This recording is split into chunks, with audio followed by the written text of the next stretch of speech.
mahasiswa yang menolak PTIMM ini. Karena jika ada PTIMM ini banyak melahirkan udara-udara yang ada di Aceh, terutama bagian lingkungan sosial maupun budaya.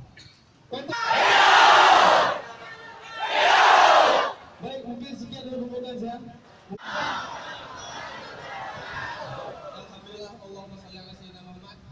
Terima kasih pada bapak-bapak dari pihak kepolisian Satpol PP yang telah mengamankan kami melakukan aspirasi masyarakat pada hari ini.